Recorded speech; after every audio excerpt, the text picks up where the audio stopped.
All right, welcome to the first actual episode of like assembling the bike, but of Operation Wally Bike. I thought that was hilarious. So I'm gonna go with that for the title of this series.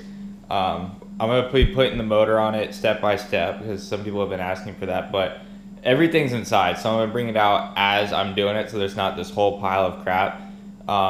Pretty much all you need for this is a number 10, a number 8, and a Phillips screwdriver. That's pretty much all you need. It's really simple. But let's get started with this so this video is not an hour. Alright, first things first, you gotta take the wheel off because we're gonna start with the rear sprocket before we start putting all the weight in the middle. That was not on there. Alright, now not all kits come like this. I'm gonna put you guys on the ground really quick. But what you do is you open your baggie, you have 2 of these rubber grommet things. I'm not a fan of doing it this way, but since this is a budget build, we're gonna do it this way. Now, one of these, you're gonna have to cut a slit in, which I'm gonna go do right now. Okay, so see how I have this cut? I'm not blocking any of the holes or anything, but the reason you wanna cut it is because you have to, oh geez. I know I'm doing this on a black floor, but the other garage has a lot of cars and it's really late at night and I can't start them to move them. So you just get it around. This is really hard one-handed. Alright, so you get it around like that. And then this just gets laid on top. Then you take your sprocket and you lay it on top, and this is where the fun happens. Ironically, I painted this blue back when my bike was blue, and this bike is blue. How ironic. So I'm gonna start this and then I'll show you guys how it goes after that, but getting it started is really hard. Alright, so I pretty much got it fully mounted. How it works is it goes through the spokes and these plates go through and just hold it in. Now I don't have all the bolts in yet, but I just wanted to show you guys how to at least get the sprocket mounted. As you can see, it just goes right through the spokes. I'm going to finish the sprocket up and then I'm going to kind of show you guys how to center it. You tighten it down pretty much just in a star pattern, kind of like a car, and it's basically, it's the hardest part and the most annoying part, but after that, this whole process is so easy. Literally, I can do it, and that just shows how easy it is. Alright, sorry guys, that's kind of my fault. I kind of got carried away and just did the whole thing. What I did was I had my impact and a number 10, and I just started going around in the star pattern, tightening the sprocket to where the drill would make one click, and then after that I pretty much just got it completely centered. It's a little bit off, but I can fix that later. But now let's get it back on the bike. I'm gonna make an Instagram post, and then we're going to the next step. So I'm using a GoPro right now, and I don't have the tripod mount. So right now I just have it resting on top of the tripod. So my apologies for it being a little vertical, but it's not that bad. So the next step is, sorry, I'm putting this little rubber thing in. So the next step is mounting the engine. And this part is probably the easiest one to do. All these, it comes with little mounting brackets and bolts. Right now I'm just taking those off because you got to get the bracket around. Alright, so this is the easiest part. Watch this.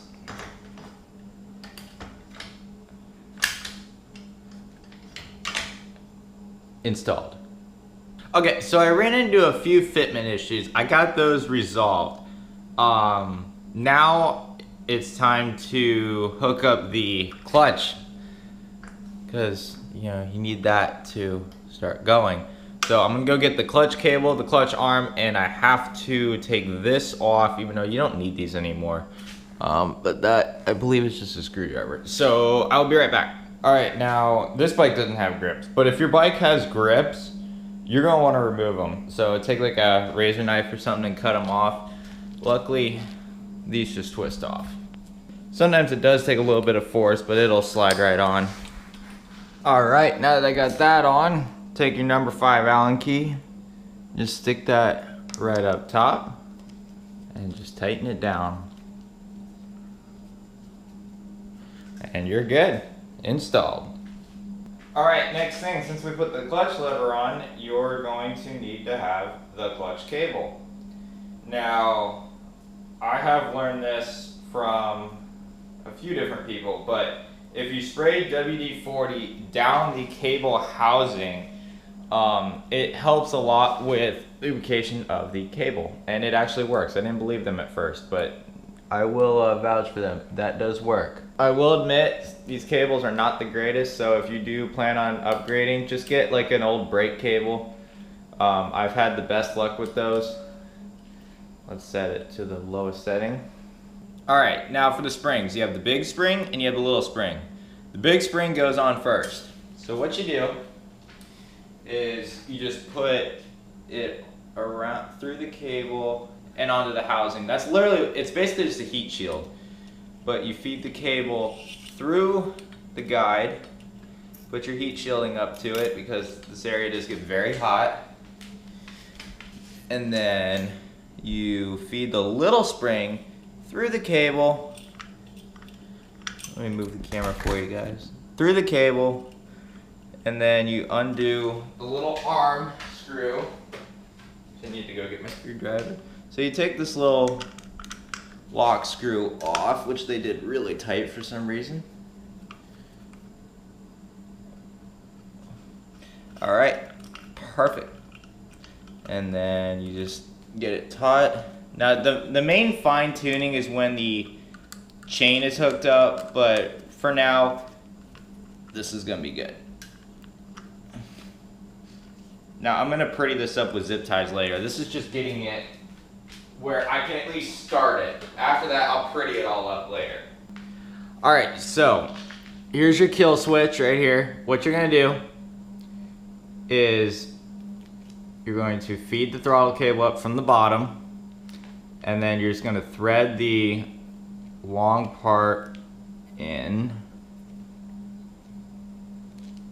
Now that that is ran through, I had to get a knife to pop the cable through. You just put it in, twist it,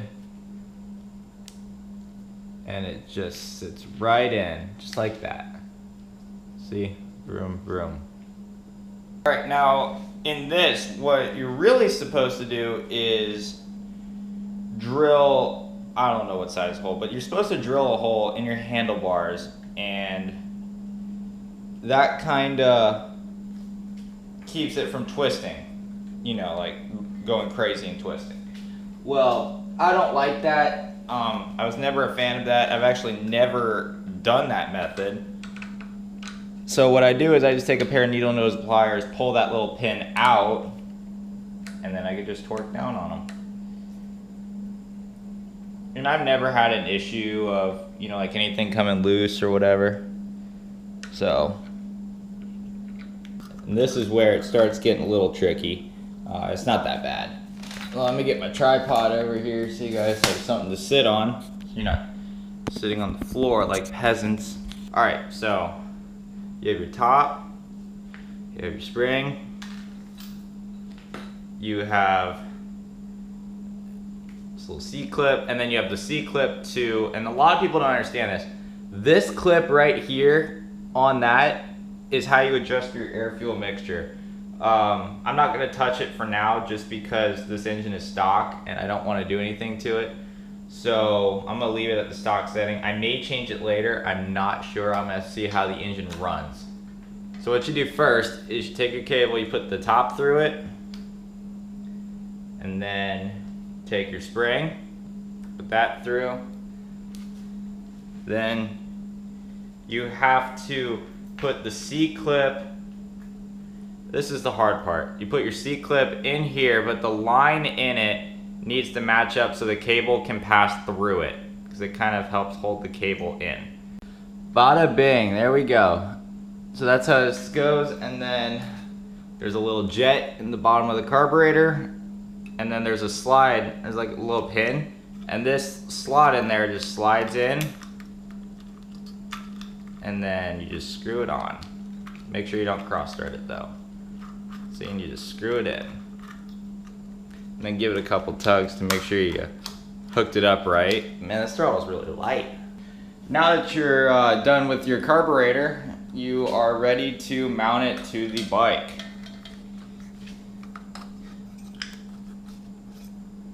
That's it.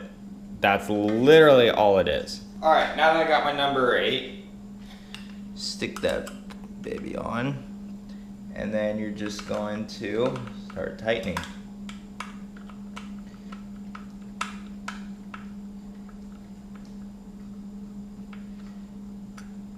If you haven't noticed, I haven't done the gas tank yet. Usually the gas tank is like the third thing you do. The gas tank on this bike is not going where it should be going, which is right here. Gravity feeds it. This one, it's gonna go right here, and I gotta figure out a way, if it doesn't work, to make fuel flow to the carburetor because it does sit kind of high. It should work, but if it doesn't, I got a plan B. Now for the kill switch, it's really simple. Pull it. Now the white wire out of your magneto is an accessory one that's like 6-volt power. I wouldn't recommend using that, but I mean, if you want to power like a light or something, you can. Here's how your CDI works. This is basically your spark box, is what we like to call it. I'm getting everything ready. All right, so this just goes, I'm gonna put it up. Yeah, I'll put it up here, and then the wires can hang down. Some people think the electrical is really hard. It's not. Like, literally, I can do it. And I'm not an electrician. I'm gonna tie the knot. Get it going. All right. So, here's how basic this is. You have your blue wire, and magically, the blue wire plugs into, I grabbed the black one on accident, the blue one. Installed. The black wire goes into the black one. Then when you have your kill switch, now this may throw some of you off because the black wire goes, of course, into the black wire, but there's no red one.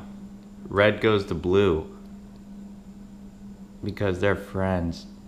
Alright, yeah, so it's late at night now. That's pretty much it. I think I left off at the chain. You just get a chain breaker, line it up, it's not an issue. Pretty much all you have to do is bolt the muffler on, and I think you're good. I think that's where I left off. But I had some fitment issues, so I had to redo some stuff, and I just didn't want to film it because it was a pain in the neck. So I did it off camera, and it runs great. This thing is actually a blaster ride. So yeah, stay tuned for the actual riding of this bike. This thing is an absolute blaster ride. I was actually blown away.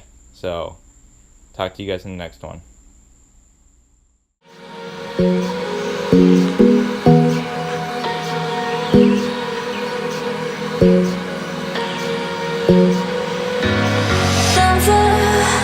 What's holding you down? I ain't like others. Don't let them hold your ground.